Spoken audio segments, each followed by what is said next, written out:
Dieu nous bénisse ce matin. Alors, je voulais nous partager un texte intéressant ce matin.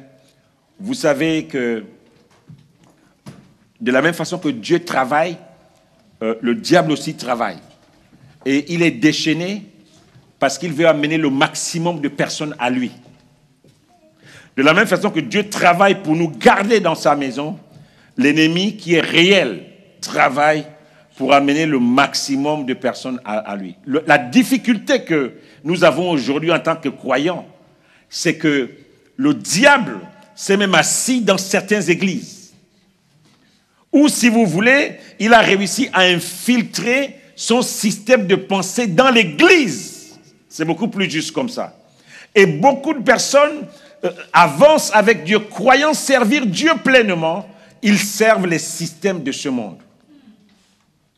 Ils croient servir Dieu, mais ils renient ce qui fait la force. Parce que le diable a infiltré les milieux religieux. Et si nous ne nous accrochons pas à la parole, nous allons être surpris. Le Seigneur dira qu'éloigne-toi de moi, je ne t'ai jamais connu. Dans les derniers jours.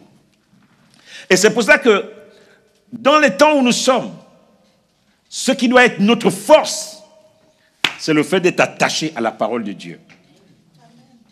Personne ne peut te tromper quand tu es attaché à la parole de Dieu. Personne.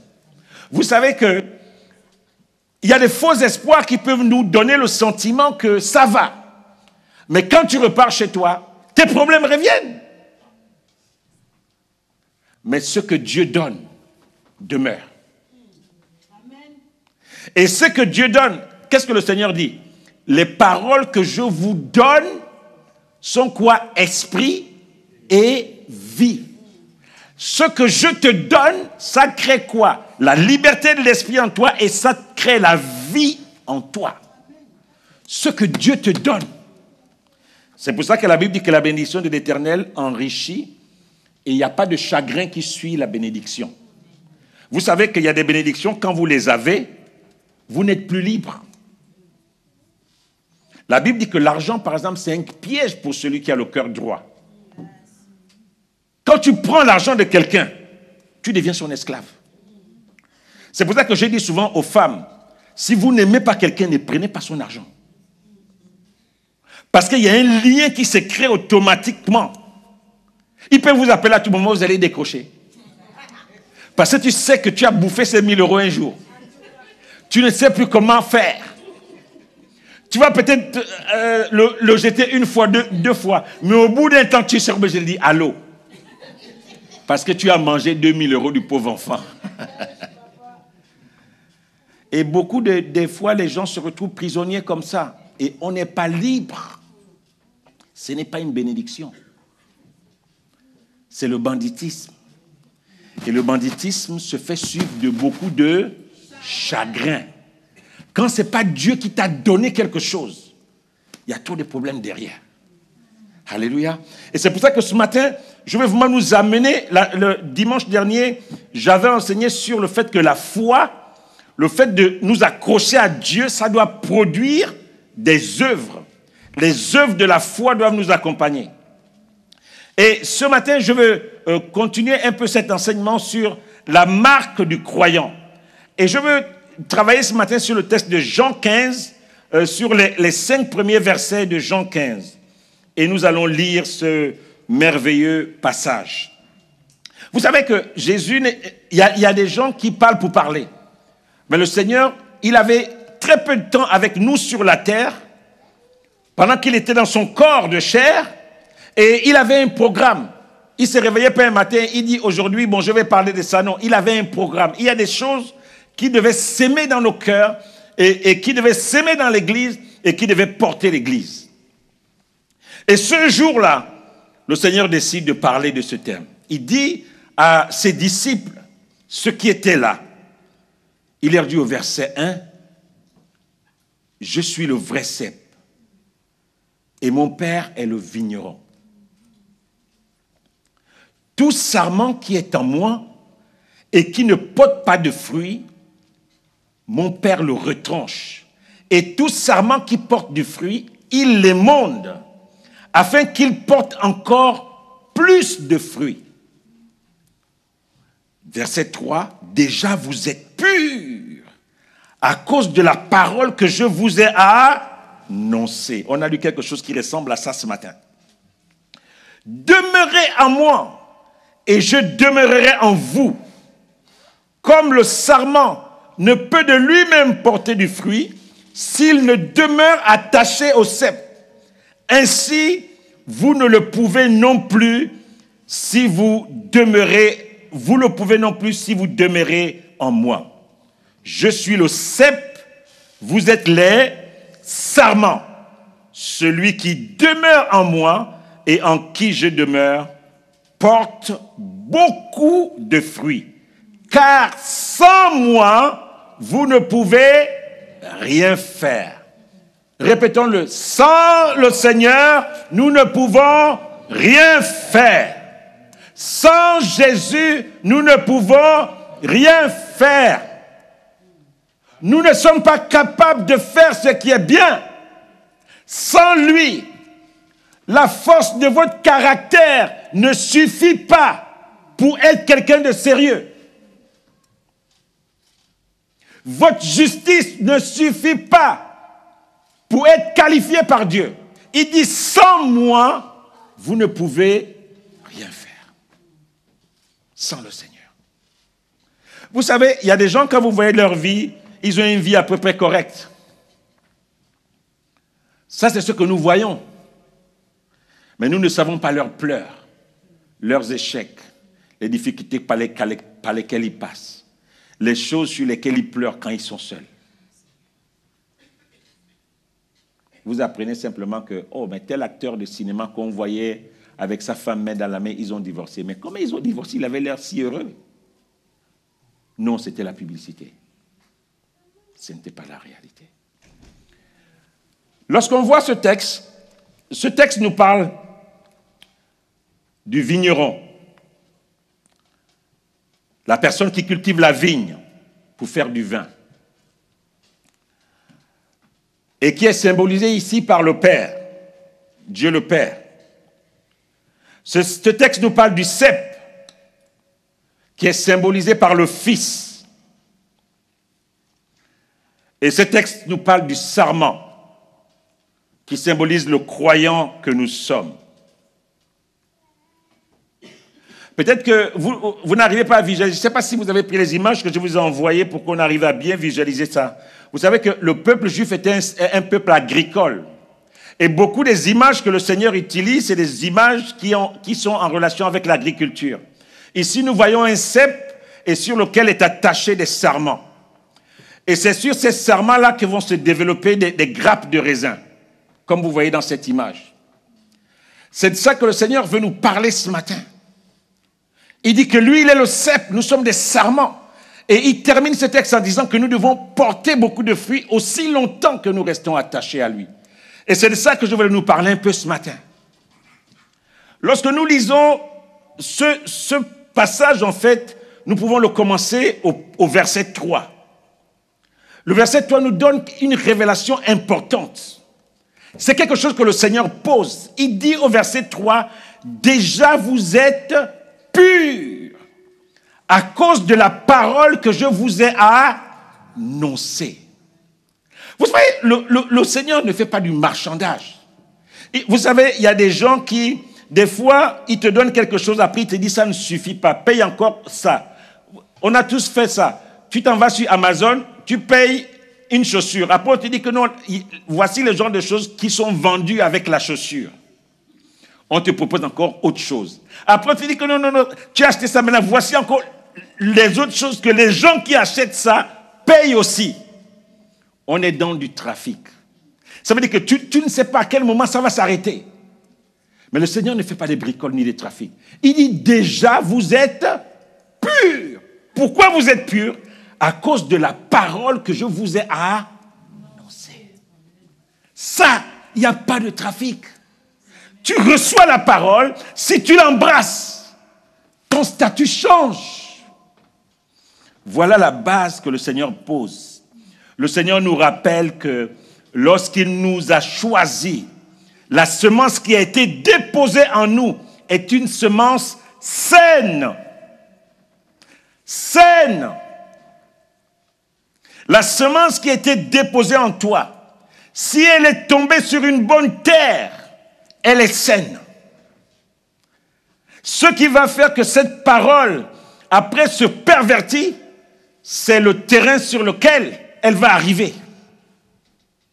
Il dit, vous êtes purs à cause de la parole que vous avez reçue. Mais si cette parole-là tombe sur un cœur qui n'est pas préparé, c'est là qu'il y a un problème. Et nous voyons la parabole du semeur. Vous vous souvenez de la parabole du semeur dans Matthieu 13? Qu'est-ce qu'elle nous dit? Ce semeur, on dit, comme il semait, une partie de la semence tomba le long du chemin. Les oiseaux vinrent et ils la mangèrent. Une autre partie tomba dans des endroits pierreux, où elle n'avait pas beaucoup de terre.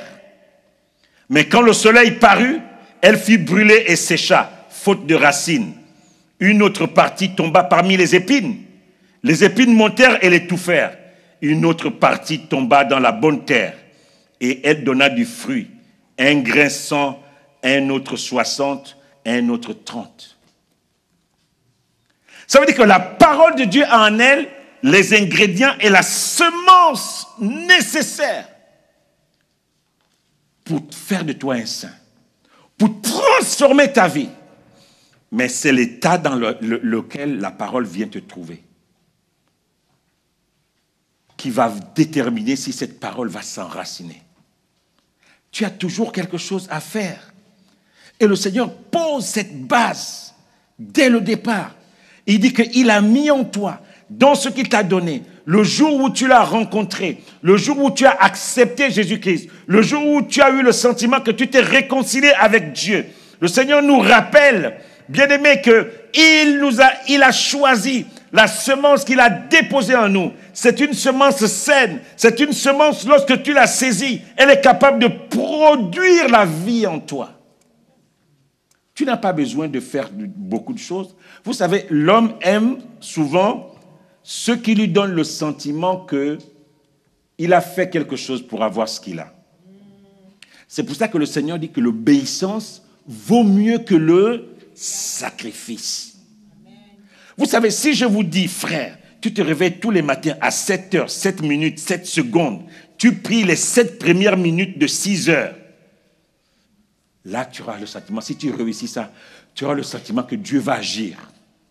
Mais si Dieu te dit simplement comme là, que tu es pur à cause de la parole que je te donne, ah non, ça a l'air trop facile.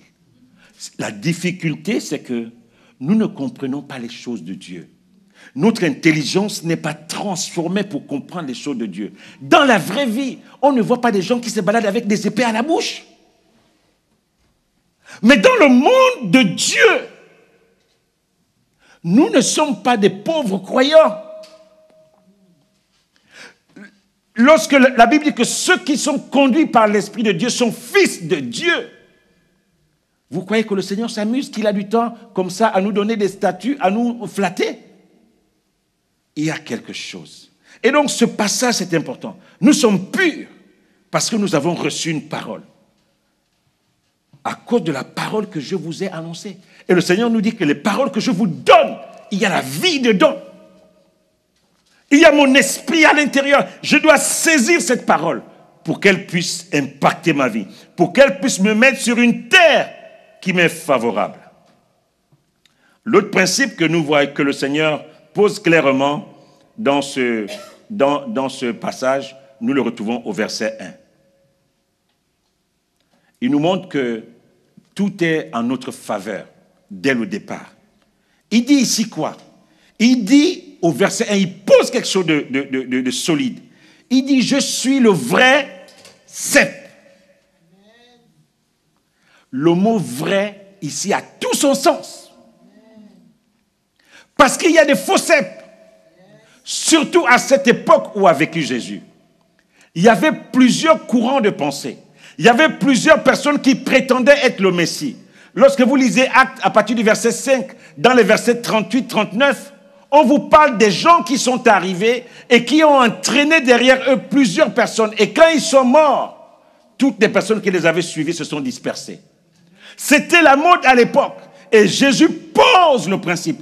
Il dit, je ne suis pas un faux cep. Je suis le vrai cep.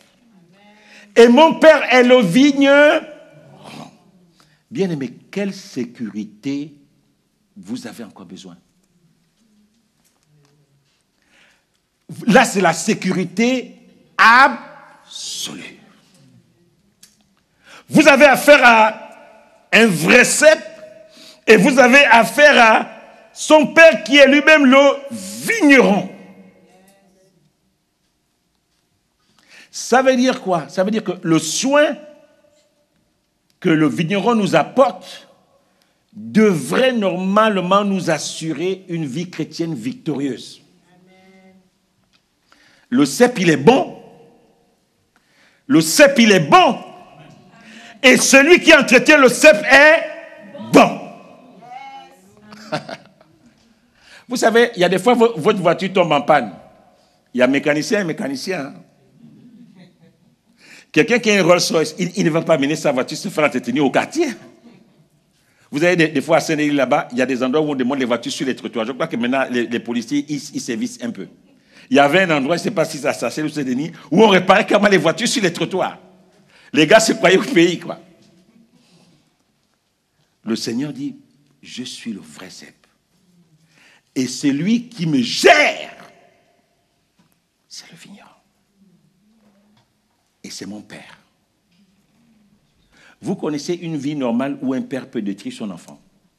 Dans la vraie vie normale. Je ne parle pas du monde dans lequel nous sommes aujourd'hui. Hier, je parlais avec quelqu'un, d'un monsieur qui a fait des enfants avec sa fille sous prétexte que c'est la meilleure façon de la protéger. C'était passé dans un documentaire à la télé. Et le journaliste disait, mais on est dans un monde de fous. Cette fille-là, tu l'as fait avec ta femme, c'est ton bébé, c'est pas ta femme. Et lui disait que la meilleure façon de protéger sa fille, c'était de l'épouser. Et la fille est enceinte de son père. J'ai parlé vendredi à la prière en disant que nous ne devons pas nous conformer au siècle présent. Ça veut dire que les pensées de ce monde, si vous les suivez, vous allez devenir malade.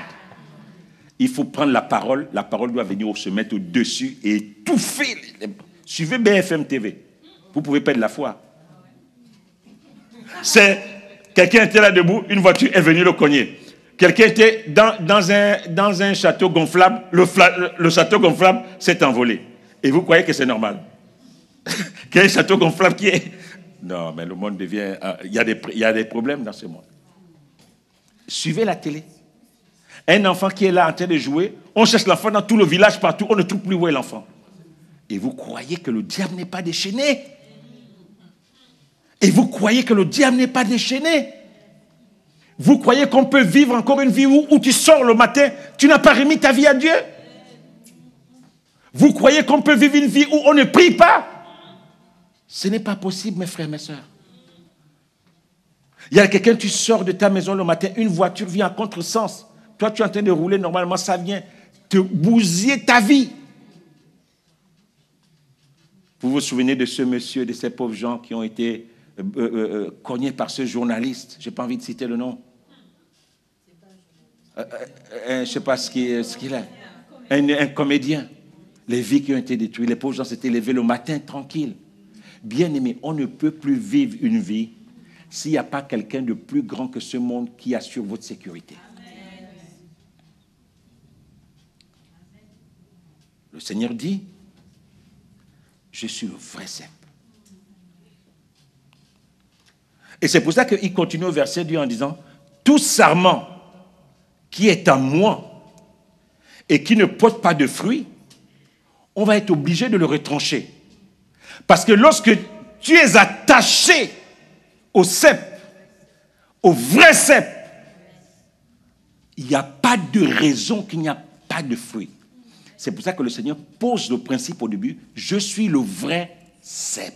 Ça veut dire que si tu es attaché à moi, quelque chose doit se passer. Si tu es attaché à moi, quelque chose doit produire quelque chose. Dis à ton voisin, quelque chose doit produire quelque chose. Quelque chose doit produire quelque chose. Amen. Il dit c'est impossible. Il dit que, donc, c'est pour ça que le Seigneur dit que si tu es attaché, et que tu n'as pas de fruits, tu vas être retranché. Parce qu'on ne sait plus ce qu'on peut faire avec toi. La difficulté, c'est que tu ne seras pas retranché durant ta vie terrestre. Tu seras retranché lors du jugement. Ça veut dire que tu auras vécu toute une vie sur terre avec le sentiment que tu es en règle avec Dieu. Mais toute ta vie sur la terre, tu n'auras pas porté de fruits. Et le Seigneur t'attend au dernier jour. Le jugement du grand trône blanc. C'est des images effroyables. La Bible dit que la mer et le ciel se sont enfuis devant la face de celui qui était assis sur le grand trône blanc. La mer rendit ses morts. Jean dit, j'ai vu des grands et des petits. Ce n'est pas des tailles. Hein? Ici, quand il parle des grands et des petits, c'est en fonction des postes, des grades qu'ils ont eus, qui étaient debout devant le trône. Apocalypse 20, c'est terrible. Il n'y avait plus de place où on pouvait se cacher. Voici les images qu'il voit. Bien-aimé, c'est à ce moment-là que tu seras retranché. Parce que le Seigneur va te dire, mon frère, tu as fait toute une vie attaché à moi et tu n'as rien produit. C'est pour ça que des fois dans nos pays, vous avez quelqu'un qui a été à côté du président. Quand le président meurt, on se rend compte qu'il n'a même pas construit une maison. On se dit que non, là, c'est pas possible. Tu as été à côté du maréchal. Du maréchal. Et tu sors de là, même pas une petite bicoque. Non, c'est qu'on ne peut rien faire pour toi. Tout le monde te fuit. J'ai vu dimanche, la dernière fois, un monsieur qui avait travaillé à côté du président Mobutu. Et il était dans la rue, en train de mendier. On dit, vous voyez ce monsieur-là, c'était sur Facebook, on dit que ce monsieur-là, à l'époque du maréchal Mobutu, il était puissant en parole et en œuvre. Mais il était mendiant. Ça veut dire que quand vous voyez l'image sur Facebook, vous-même, vous avez du mal à croire. Et le Seigneur nous dit que, pourquoi vous allez être retranché? C'est que tu as passé 60 ans sur la terre. Tu t'es dit que tu es chrétien. Mais autour de toi, tu n'as fait que, je vais utiliser un mot violent, tu n'as fait que du bordel. Tu n'as fait que s'aimer le désert. Tu n'as rien bâti. Tu seras retranché. Mais écoutez la suite. Tout sarment qui porte du fruit, au contraire, je vais lui donner un soin particulier. Des fois, la logique de Dieu est bizarre. Vous vous souvenez de ce texte où le Seigneur voulait manger des figues et il vient devant un figuier, il a faim, il se rend compte que ce figuier n'a pas de fruits. Il a maudit le figuier. Et les gens disent, mais Seigneur, laisse encore, on va essayer de faire quelque chose. Et tout le reste pour... Et le Seigneur n'a pas voulu discuter. Quelques temps après, ils sont venus, ils ont vu que le figuier avait séché. Le Seigneur dit quoi? Quand il sent quand même qu'il y a des fleurs qui poussent sur le sarment, il voit qu'il y a des petites fleurs qui viennent. Il dit, ça... Même, il va venir enlever autour, il va entretenir, il va éclairer, il va faire en sorte que ce sarment soit en face de la lumière pour que les abeilles voient bien cette fleur. Il va la rendre, il va la valoriser pour qu'elle porte encore plus de fruits. Et le Seigneur insiste au verset 4 et 5. Il dit, mes frères, demeurez en moi et je vais demeurer en vous. Le Seigneur ne dit pas que lui va demeurer en nous et nous allons après. Il dit que c'est nous qui devons nous accrocher à lui. Et lui va s'accrocher à nous. Parce que comme le sarment ne peut porter de lui-même, comme le sarment ne peut de lui-même porter du fruit, s'il ne demeure attaché au cep, ainsi vous ne le pouvez non plus, si vous ne demeurez attaché en moi. Je suis le cep et vous êtes les sarments. Celui qui demeure en moi et en qui je demeure porte beaucoup de fruits. Car sans moi, vous ne pouvez rien faire. Comment ça se traduit pratiquement dans la vie de tous les jours? On va en parler un peu quelques minutes. Jean 15, à partir du verset 16 dit, c'est le Seigneur qui parle. Et nous voyons ses intentions derrière, qui vont avec ce passage de Jean que nous avons lu. Il dit que ce n'est pas vous qui m'avez choisi, mais moi je vous ai choisi et je vous ai établi afin que vous alliez et que vous portiez du fruit et que votre fruit demeure, afin que ce que vous demandiez au Père en mon nom, il vous le donne. Ça veut dire qu'il y a un lien entre la réponse à nos prières et avec le fruit que nous portons. Le fruit que nous portons est lié à la capacité que Dieu a à exaucer nos prières. Et le Seigneur dit que je vous ai choisi parce que je veux que vous puissiez porter du fruit. Qu'est-ce que le fruit fait dans la vie des plantes? Ça attire du monde autour de l'arbre. Quand un arbre porte du fruit, ça attire toutes sortes d'animaux, les insectes, les oiseaux, les personnes. Tous ceux qui mangent des fruits sont attirés. Et le Seigneur dit quoi? Nous devons être comme cela. Il nous a choisis pour que nous soyons verdoyants, pour que nous soyons fructueux. C'est pour ça qu'il nous a choisis. Ça veut dire que le Seigneur, quand il voit la vie d'un chrétien, il n'a pas le sentiment qu'il nous a appelés pour le chèque. Donc c'est pour ça que ne perdez pas votre temps. Allez assister à des séminaires. Comment être riche, comment être ceci. Mais le Seigneur t'a appelé pour ça. Tu n'as pas besoin de ça. Tu n'as pas besoin qu'on aille racler tes poches pour ça. Les 3 principes pour devenir riche. Lis ta Bible, tu vas les trouver dedans. Les 7 clés à avoir pour être victorieux. Tout c'est toujours... Les chrétiens sont devenus des sorciers, surtout les chrétiens africains. Ils aiment bien le côté... Comme ils ont un arrière-plan animiste, fétichiste. Tout ce qui est un peu fétichiste, on touche trop d'huile, on touche trop ceci, il y a trop de ça.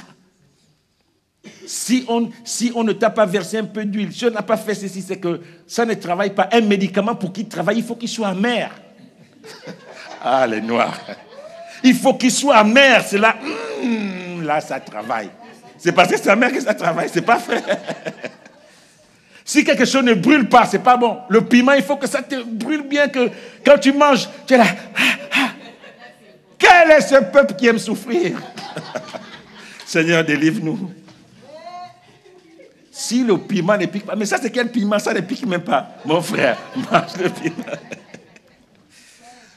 Ah Jésus, aide-nous. Le Seigneur, en réalité, nous a choisis pour qu'on puisse porter du fruit. Donc, tu n'as pas besoin qu'on te fasse un séminaire de 30 jours pour porter du fruit. Il te dit que attache-toi à moi. Comment on s'attache au Seigneur? Je prends un exemple concret. Tu travailles dans une entreprise. Mais quand tu regardes dans l'entreprise et que tu essaies de te situer par rapport aux autres, tu n'es pas un bon travailleur. Peut-être que vous êtes 10 dans le service. Quand tu te juges seul, tu te rends compte que tu es à la 8e place. Ça, ce n'est pas le chef qui t'a noté comme ça. Ça, c'est ta conscience qui te dit que dans ce service, Alain est devant toi. Mathieu est devant toi. Alphonsine est devant toi. Marthe est devant toi. Antoinette est devant toi.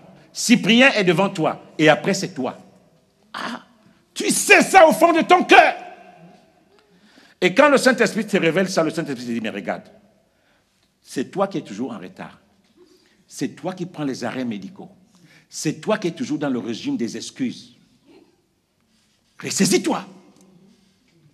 Arrête ça. Et tu vas rentrer avec le Seigneur. Tu dis, Seigneur, tu as dit que je dois porter des fruits. Saint-Esprit, le Seigneur Jésus, lors de l'ascension, nous a dit que c'est toi qui vas nous aider à vivre la vie chrétienne. Regarde mon cas aujourd'hui. Dans mon service, nous sommes à 10. Quand je vois au fond de moi, je suis classé numéro 8 dans le service. Aide-moi. Voici mes fautes. J'arrive souvent en retard. J'ai souvent des fausses excuses. des demi-mensonges. Tu es où? Non, je suis en chemin, je suis à une station de métro. Mon frère, ma soeur, arrête ça. Et quand tu arrives, mais qu'est-ce qui se passe? Tu t'envoies le chef, tu fais semblant de suivre. Vraiment, sur ma ligne de métro, il y a eu un incident. C'est du banditisme. Et à ce point-là, sur ce point-là, tu dois porter du fruit. Le Seigneur attend que tu ailles en lui, que tu ailles, Saint-Esprit, j'ai besoin que tu m'aides, parce qu'en réalité, je n'arrive pas à m'organiser, je n'arrive pas à m'en sortir. Aide-moi à m'en sortir. Voici un domaine où tu peux t'améliorer, où le Seigneur attend du fruit. À l'église, c'est même encore pire. Le Seigneur veut que tu portes du fruit partout, que tu sois présent, que tu lui donnes du temps. Un chrétien ne peut pas passer toute une semaine, tu n'as pas lu ta Bible. Mais tu comptes sur quoi? Dis à toi-même, je compte sur quoi?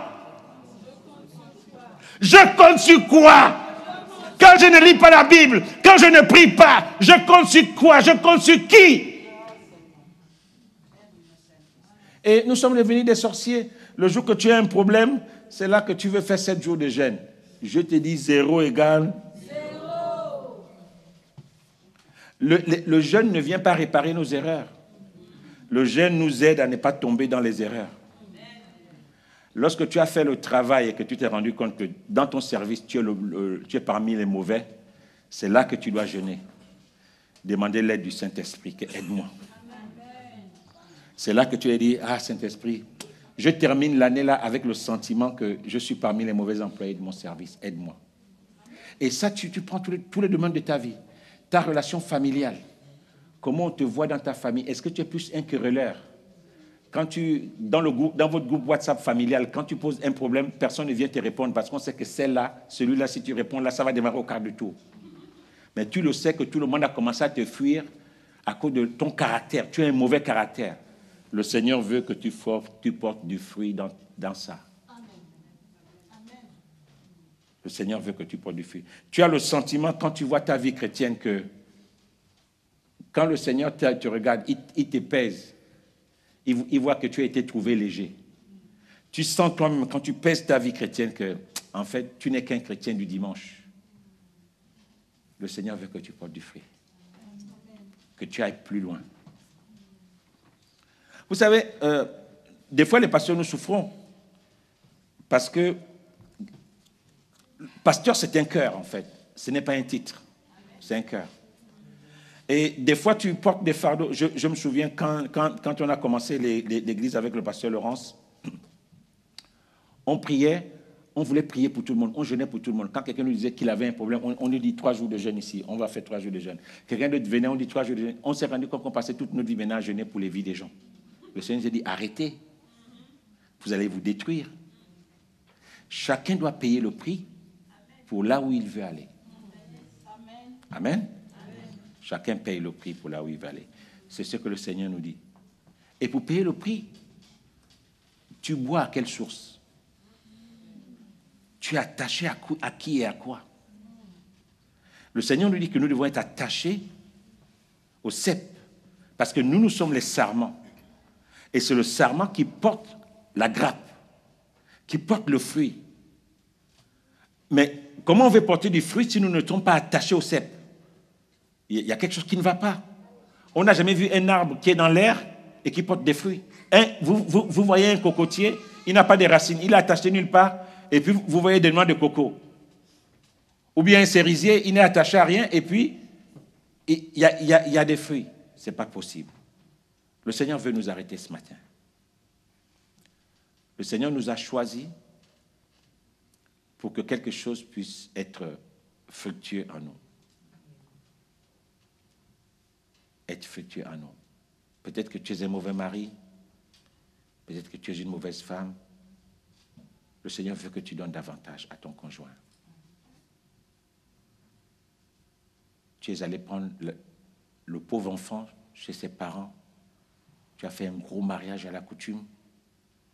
Mais tu sens au fond de toi que tu n'es pas un bon mari, que tu n'es pas une bonne femme et que tu dois donner plus dans le contexte de ton foyer. c'est là que tu dois porter des fruits. Donc, ce n'est pas en l'air.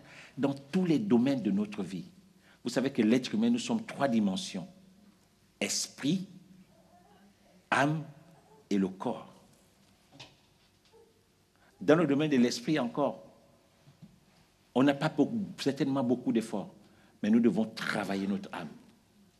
L'âme, c'est le domaine de notre expérience, tout ce que nous avons accumulé, nos façons de penser, nos façons de voir les choses, tout le bagage que nous trimballons.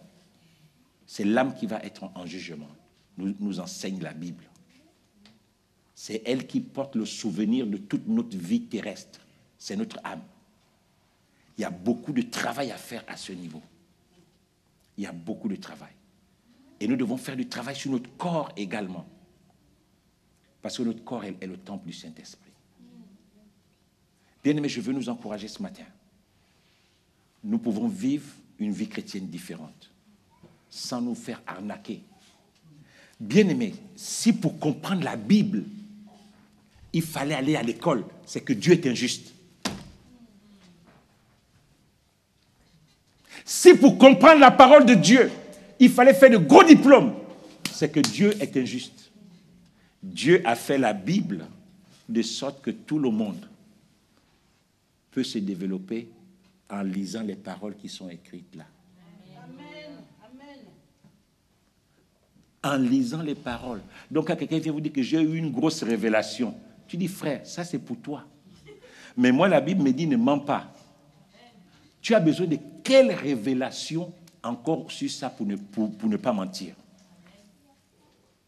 La Bible te dit que tu ne feras pas de tort à ton prochain. Dis-moi quelle est la vision que tu veux que le Seigneur te montre. La Bible nous montre que Jésus priait tous les jours. Toi, tu ne pries pas. Tu veux quelle révélation qu'on vient te donner pour que ta vie chrétienne soit stable? Il n'y a pas de révélation.